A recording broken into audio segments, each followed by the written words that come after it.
We're going to proceed with persons running for the office of Wycomico County at large positions. What I'm going to ask us to do, we'll just do it a little differently from what we did before. I'm going to ask each of the candidates, we'll give you 1 minute to just introduce yourself. And we'll start with Mr. Cannon on my extreme right. And again, don't forget we've got a timekeeper. Timekeeper, if you will raise your hand again. He's not asking a question. He's just he's just letting you know you've got 10 seconds. Okay. Thank you. Thank you, Mr. Penn. I'd like to thank President Shani. I'd like to thank you, and I'd like to thank the NAACP for sponsoring this tonight. I'd also like to thank everybody that's here tonight because it shows that you all are as concerned as I am about Wycomico County. My name is John Cannon. I'm running for Wycomico County Council at large. I grew up in Salisbury. I received a bachelor's degree from Salisbury University. I was in the television industry for about 20 years. With the last 13 years, I've been in property management. I think what has been said a lot tonight is similar to what you'll hear from me and maybe from the other candidates. Job growth and restoring our economic base seems to be the highest priority right now in Wycomico County. I think that it's an important goal to try to set. We do have the resources in place. You've heard before, we have the universities. We're actually very lucky because we have the universities here. We have the hospital. I think with job growth, you're going to see that it's going to be the one tide that will raise all boats across all barriers. And I'd like to be a part of that success. I have the background, I believe, the professional background. I have I have the contacts and the background to. Sorry, I'm losing my train of thought. And am I done? Yes. We'll finish. Thank you.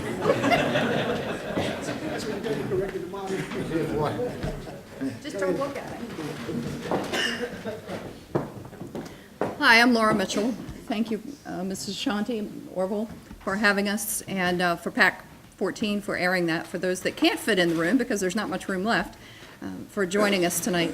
I too was born in Salisbury, Wycomico County, and I've lived here most of my life, moved away for a little bit and came back. So I'm not only a come here, came back and chose to stay here.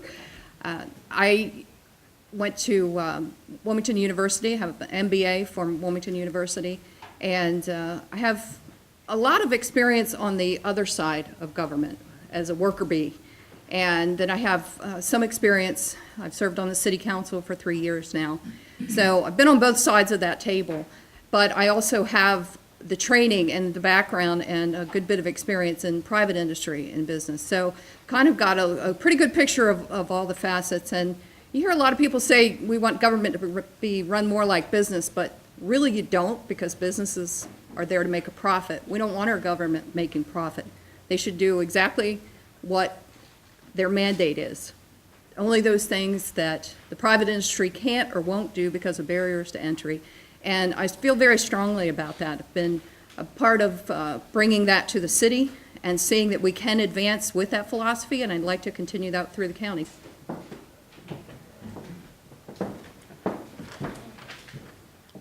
I'd like to also echo everybody's thanks for the NAACP and Mrs. Shanti for having us here tonight. I'm Matt Holloway. I'm the current president of the Wycomico County Council.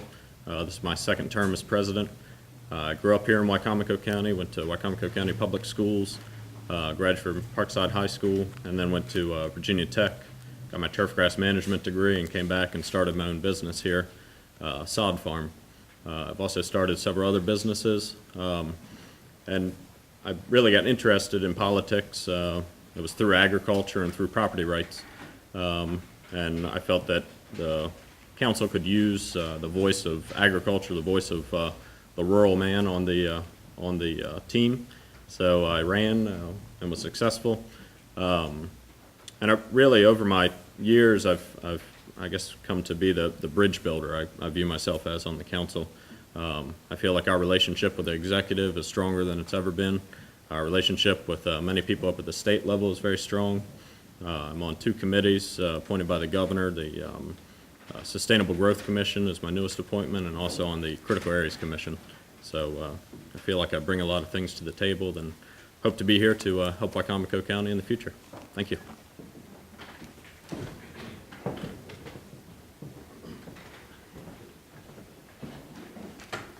Good evening. I want to thank, echo everybody else, thank Mary Shawnee, NAACP for hosting the event and hosting it here in the Chipman Cultural Center and also PAC 14. My name is Muir Boda. I am a candidate, as these folks up here, for county council at large. I have in the past run for county council. In the past, I've run for city council. Man, I thought John was going to be the only one to have a brain. My main, I worked for Walmart. I've worked for Walmart for about 20 years. I've attended Warwick Community College. Currently working on a political science BA through American Public University. I work in asset protection. I work closely with Matt Maciarello in the State's Attorney's Office and Salisbury Police Department. And when I view, as running in the past and currently with what I do for a living, I view that there's three main issues that are tied together, and it's kind of like a three-legged stool, and they all three have to work: crime, education, and economic opportunity. And those are the three issues I built my campaign on, and hopefully we can get in depth and talk about those this evening. Thank you. Thank you. Thank you. There goes the first question. The facility that we're in right now has a historical values, African-American historical values. It's been brought to my attention that financially it's struggling right now. Question to you, if elected to county council, would you be in support of funding for this facility if requested? Okay, we'll start on my extreme left. Broder?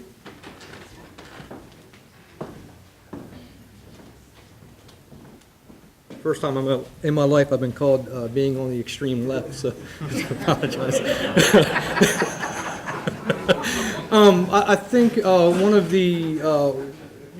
of the important functions of government is to look at and identify important historical and cultural landmarks in your city and in your county.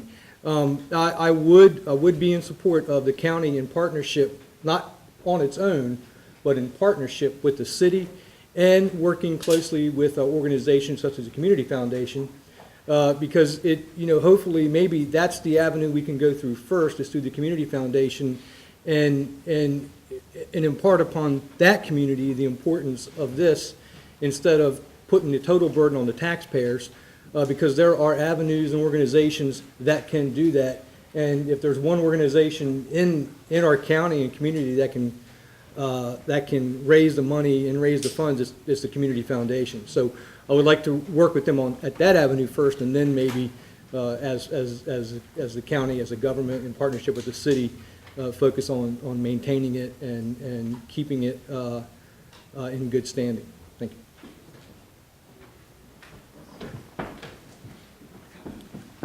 I agree with Muir. It's that's part of the county's function, is to preserve our historic structures. Over at Pemberton Historical Park, it's a treasure that Wycomico County has, and the historic buildings there. And actually, we currently are looking at the courthouse downtown. That's in dire need of restoration and at this point saving, to make sure that we can at least save the structure, and that's a daunting task. It's going to cost a lot, but the nice thing about this is we could also go out and get private donors and cooperation from a lot of places to really help with a drive to try to save this and do what we can. And I think that the Wycomico County government could play a big role in that.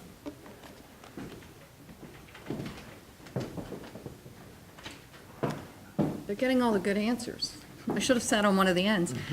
I think there is a role for the county to play. I think the first role that they should play is that connector, that person that helps to, or the place that you go to help get the connections that you need to raise those funds, be it through public-private partnerships, grant funding from multiple sources. There are a lot of historic commissions and historic preservation outlets that have funding available for places like the Chipman Cultural Center.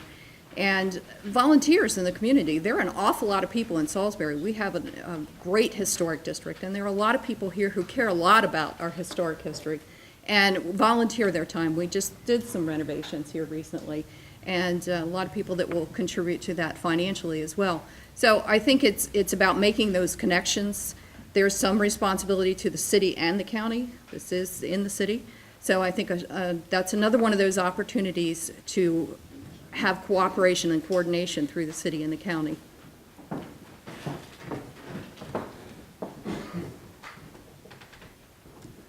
Thank you. Orville will give you the Taj Mahal here. It is a tall order. As was said before, there are a lot of historical buildings throughout Wycomico County, and there are a lot of people who are in need. Wycomico County finds itself, especially as a government agency, the core services are pretty much education, public safety, and roads. One thing that's happened over the last few years that I'm sure you're all familiar with is that the state of Maryland, beyond just the recession, the state of Maryland absolutely ripped the budget right out from under our seat. They took our highway user fund money. They passed teachers' pensions down to us. We're paying $700,000, I believe it is, to the Department of Assessment Taxation. There are a lot of costs that have come down to the local level, that have come down to the local level because the state of Maryland, in many instances, needed to balance their budget.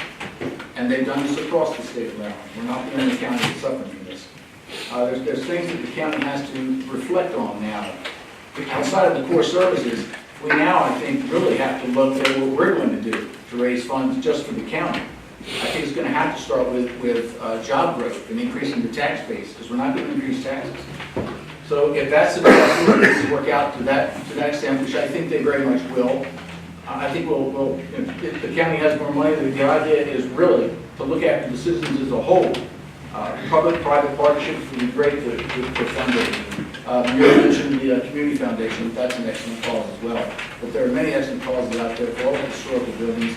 It is up to the county, I would say, to try to find the resources, and certainly try to find the resources, the grants that need to be for your organization. Thank you.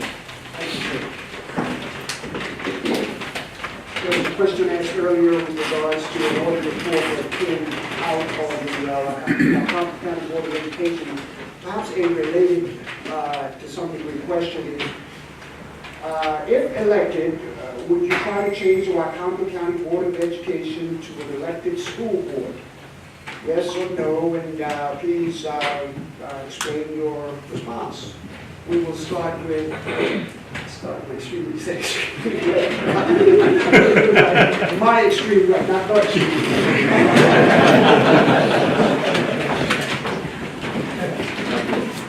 That has come up quite a bit, an elected school board versus appointed school board. The appointed school board system has been around for a long time. There is a third option as well. It's a hybrid of part elected and part appointed. I believe Worcester County may have that. I would like to see an elected school board. The reason I say that, so many people are concerned about the fact that we'll turn the school board into a political circus, and only popular people will get elected. I don't see that. That's somewhat of a disservice to the people in the room tonight. I like to see accountability. Sometimes I have concern.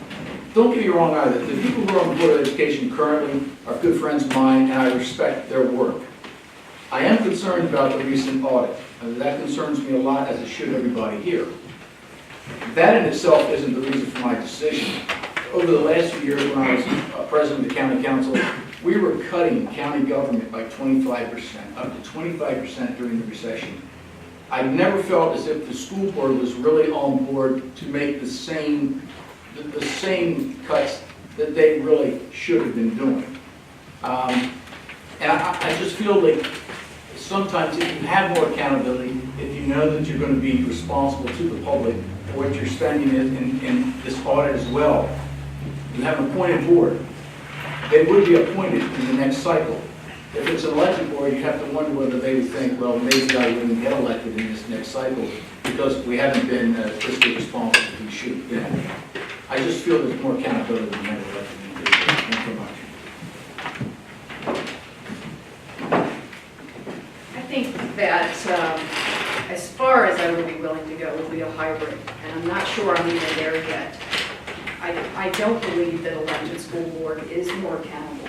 I think that your allegiances are often tied to, or at least the people that are making donations to your campaign seem to think that they have sometimes some right to your attention.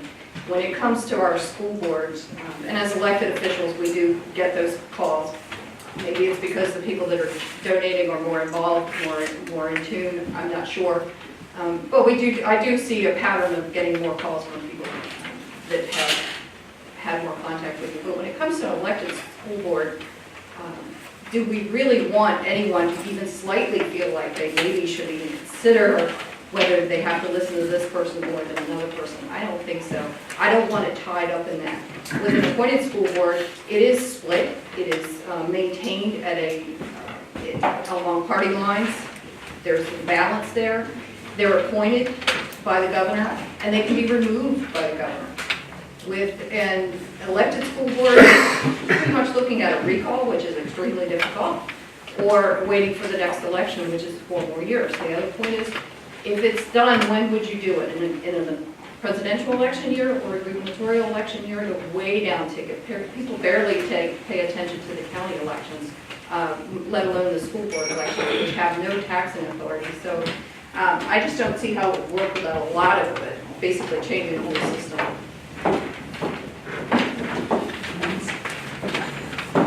I differ a little bit from Laura in that I think it's a good thing that somebody feel like they owe somebody something. And really these, if we had elected school board appointees, or elected school board, they would feel like they're responsible to the taxpayer. And that's how they should be. I feel responsible to the taxpayer all the time.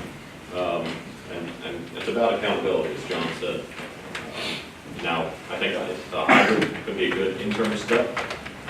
That might be a step in the right direction.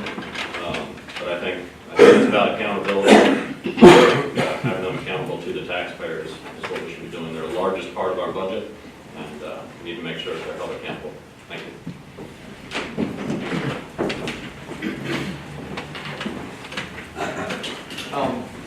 I believe, I agree with John and Matt here that the ultimate goal should be an elected school board.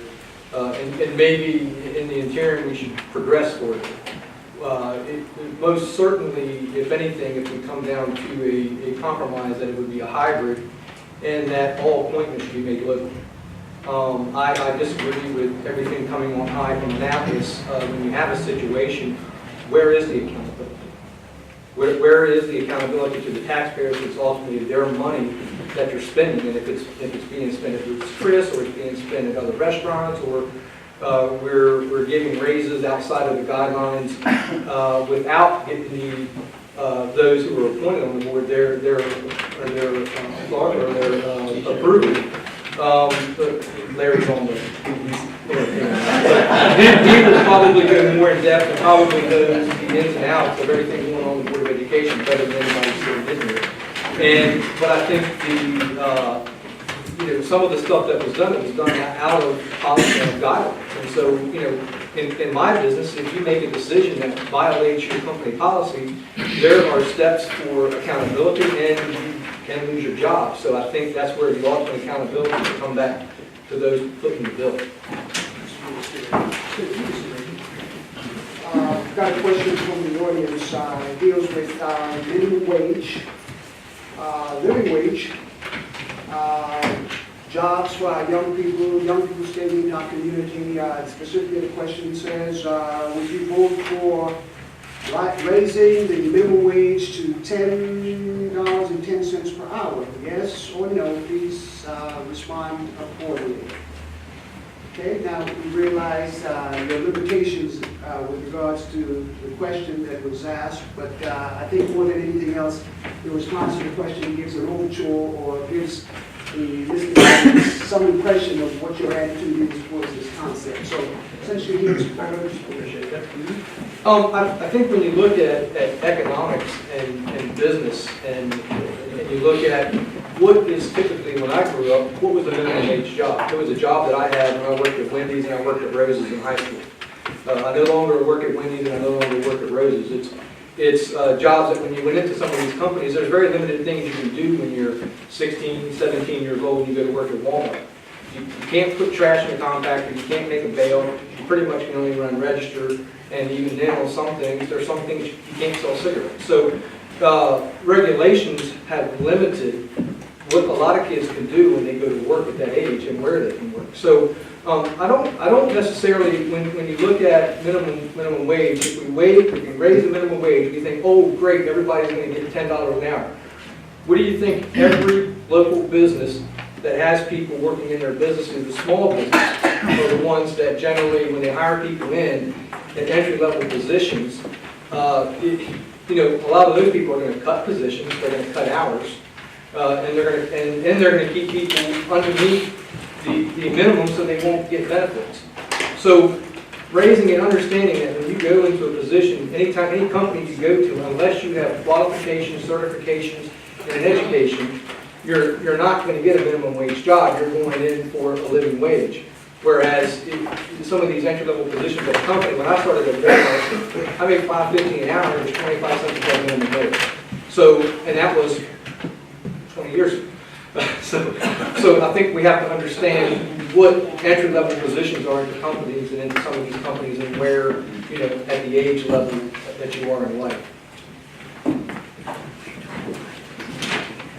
Just want to start out by saying that Opie was correct that we have no control over this as the county council.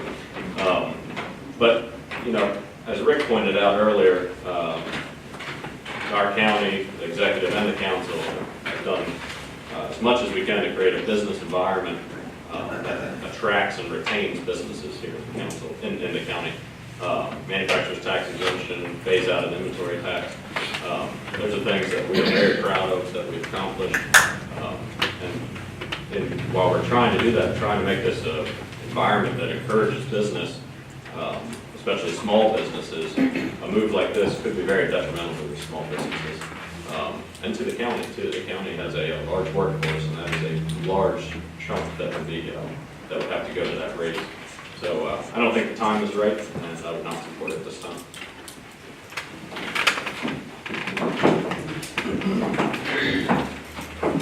It's a tricky question because there's two sides to it. There's the business side and there's the employee side. From the employee perspective, they go and work 30 hours a week, 40 hours a week, and still can't feed their family. They're working 2 or 3 jobs, so then they never get to feed their family. A large majority, I believe the numbers around 70% of the people that are making minimum wage are women. A large majority of those are single mothers. So they're trying to feed their families, trying to pay for daycare, food, and their housing and clothes.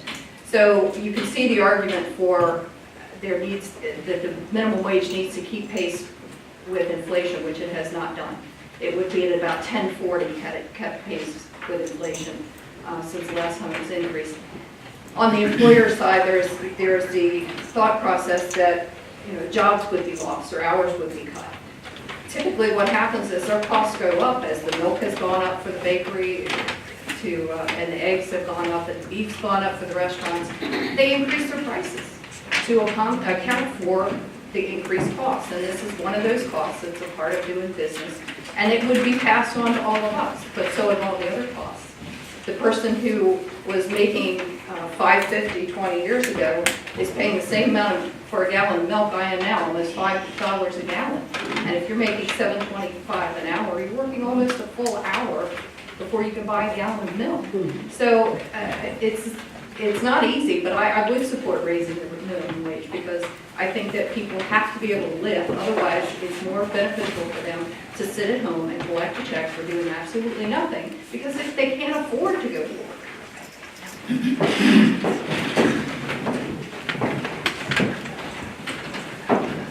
minimum wage, raising the minimum wage does sound like a great idea. The concern that I have with minimum wage is one, we've just gone through a recession. You have businesses that have been cut back to bare bones. If a businessman is asked to increase the minimum wage, you're going to see one of two things that would happen with both. You're going to see prices that are going to increase, you're going to see inflation.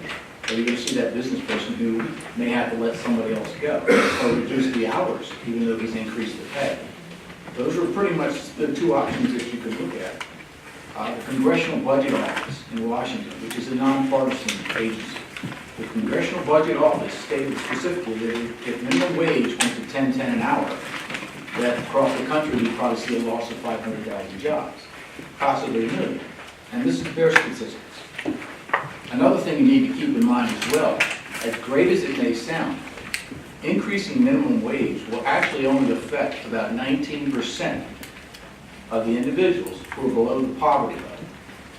That's what you're looking at as far as the working class people below the poverty level. It's only a 19% figure. On the other hand, the county can't. You have in Montgomery County and PG County, they raised the minimum wage. I was surprised to see that under their circumstances and their budget concerns. But what is the alternative? Because you have to have an alternative. The alternative might be from a federal level or from a state level, that you increase the earned income tax credit. If you increase the earned income tax credit, everyone below the poverty level will succeed.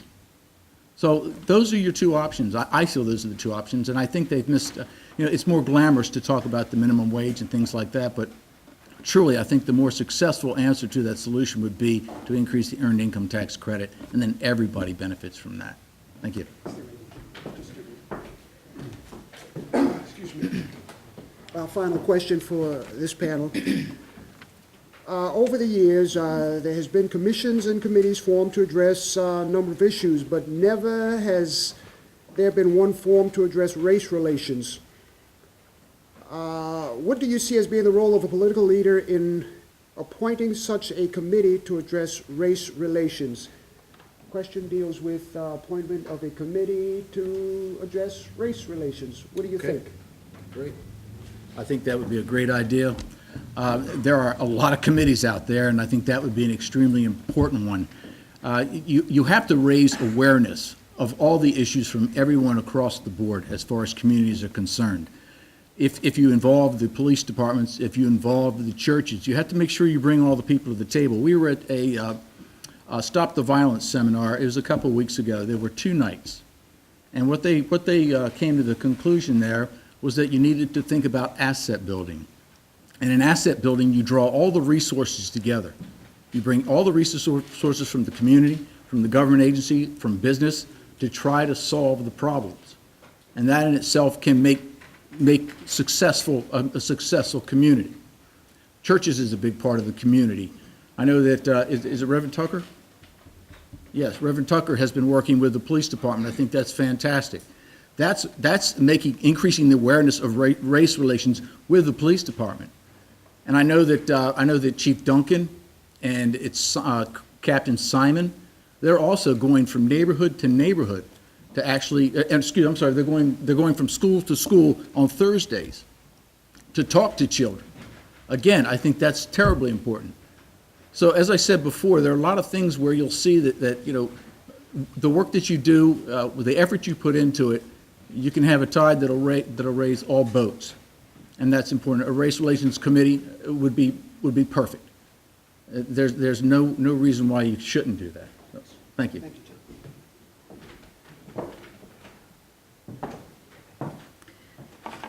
I agree with John. There are a lot of committees out there, and it is difficult to get people to serve on them all.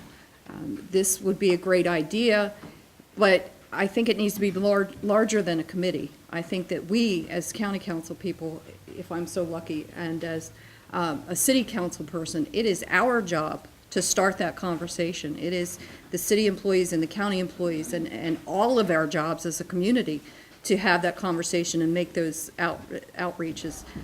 At the Stop the Violence, the second night when I was there, we did talk about asset mapping. We talked about a lot of the same needs coming out of a lot of different conversations, and realizing that there are 3 or 4 or 5 or 6 agencies trying to offer parenting classes. There are 3 or 4 or 5 agencies trying to offer assistance with food, various things, and they're all competing for the same resources: financial, volunteer, all the resources that they need, space.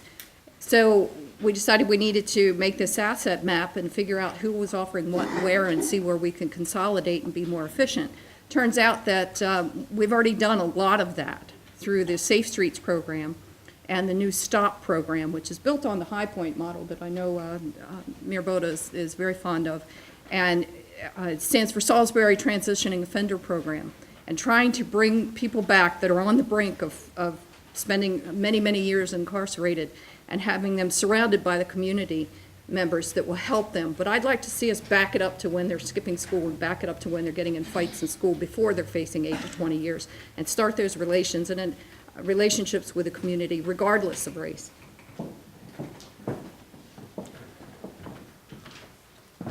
I agree. It's a excellent idea to get that committee together. Our council has done a terrific job, I think, of making sure that our committees that we have formed have been well represented, and very diverse. But I think before a committee of citizens is put together, as Laura said, I think it's important that we have some of the key players that can really affect change here in the county. The executive county council, the state's attorney, the sheriff, the board of ed, the mayor and the city council, and the NAACP. We need to make sure that we're all at the table, that we can come up with a game plan first, and then we invite the citizens to the table and tell them what we really want to do and how we're going to make race relations better in Wicomico County. Thanks.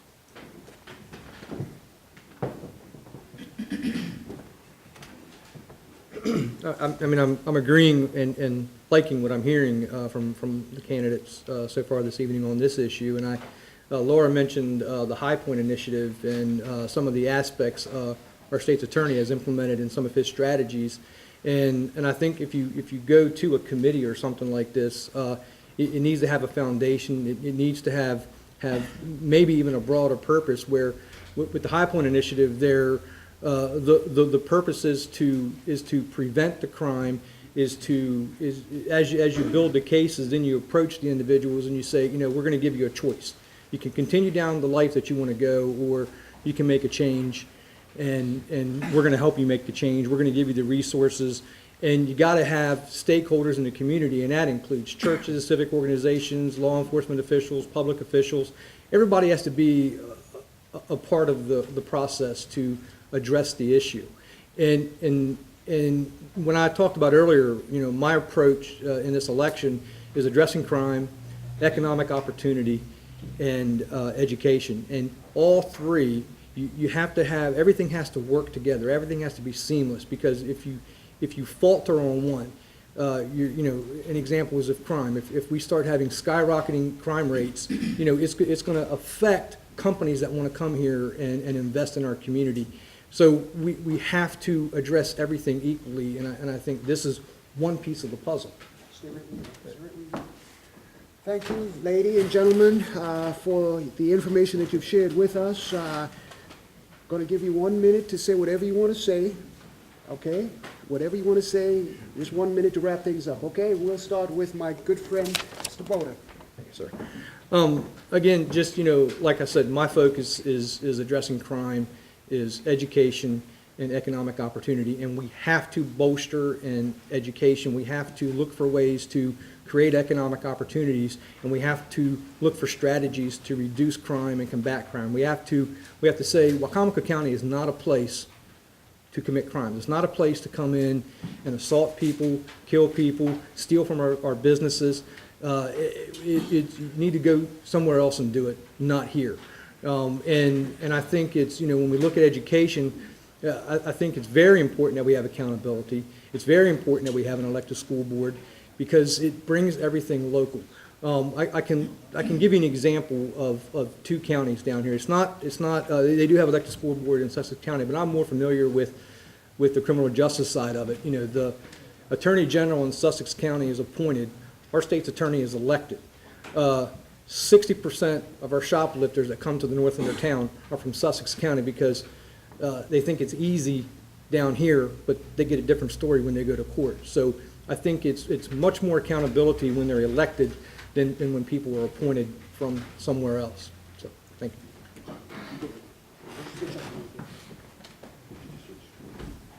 you.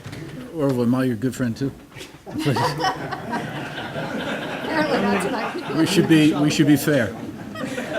Again, my name is John Cannon. It's a pleasure being here tonight. I thanked Mary Ashani earlier. Mary, I can't tell you how much you put me through over the last few weeks. I appreciate the invitation because this heightens my awareness of what I do need to know as far as this community is concerned. You know, running for office, being a candidate, it's a lot of work. I tell people all the time, it's like a master's degree. You literally have to have a master's degree in all areas. And I've certainly had one over the last few weeks. You can ask anybody in my family. But I grow by doing that, and I've learned so much more. So I'd like to say that, you know, part of that is what I do because I have a huge concern about everybody in Wicomico County. I've been president of the county council. You don't know everything just because you've been president of the county council. You have to learn all over again. So I've enjoyed it. I love it. I'm a people person. I enjoy that. I have a lot of experience. I've got a lot of working relationships with members, leaders in the community, either in the education field, the government field, and in the business industry. I'm currently a vice president with the Chamber of Commerce. And I see where you have to unite all these fronts in order to make Wicomico County a better place to live. I'd appreciate your support. Thank you very much. I'm just looking for the opportunity to help create the opportunity for you and your families. Thank you.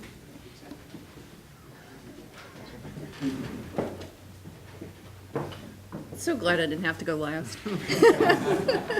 Thank you, my good friend Orwell. Thank you, Mrs. Ashanti. That's going to be the joke of the night now. It is a lot of work to be a candidate, and people looked at me and said, "Are you crazy? You want to do this again already?" I do. I kind of liken myself. I don't know if you ever saw the movie Short Circuit, the little robot that just would run around going, input, input. I love to learn. I love to learn more about anything and everything I can. When I read, it's a textbook or technical material. It's not a novel. It's just how I am.